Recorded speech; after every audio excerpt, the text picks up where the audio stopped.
Trending, live stream video, thousands turn out to see President Donald Trump in Robstown, Texas.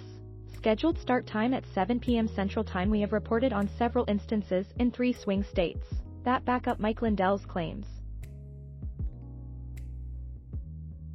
These are the men and women who are serving their country in the military and send in a mail-in vote from where they are stationed outside the country. The act officially covers members of the United States Uniformed Services and Merchant Marine, their family members, and United States citizens residing outside the United States. During the hearing, Paul Harris, a Maricopa resident and veteran in corporate executive management, spoke to the committee. Harris was a manager during the audit of the Maricopa County audit of the 2020 election ballots. That ballot is sent out to men and women who work overseas, and the people who work overseas to get a chance to work in the election. This is what a ballot looks like that goes out, an 11-1-2x19 ballot. When I opened up a box of ballots, this is what a ballot looks like. That's a UOCAVA ballot. You know what that is? It's an 8.5x11 sheet of copy paper. It took my team 3 complete days to count all of the UOCAVA ballots. You know why?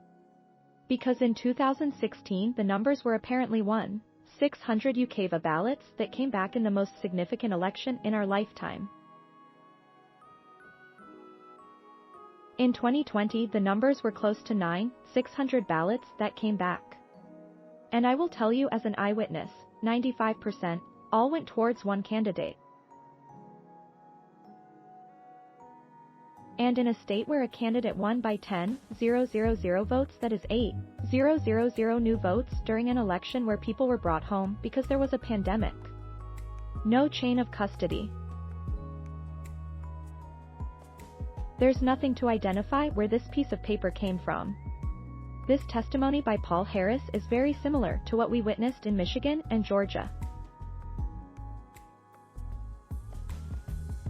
We have reported on this extensively at the Gateway Pundit. Democrats obviously organized this method of cheating in several states. We now have testimony in 3 battleground states of this happening. She said baskets of military faxes in Pima County were converted to actual ballots at stations with just one person.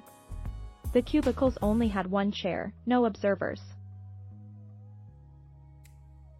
She said hundreds, probably thousands, of these ballots had no chain of custody.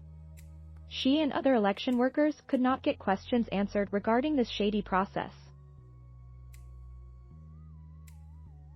AZ State Senator, were there a lot of those duplicates, military ballots? Ms. Albee, yes. Thousands of them. At one point that's all that they were processing were the faxed ones. Ms. Albee later described the thousands of ballots faxed in from overseas or wherever they were coming from. We saw it in Michigan. We saw it in Georgia.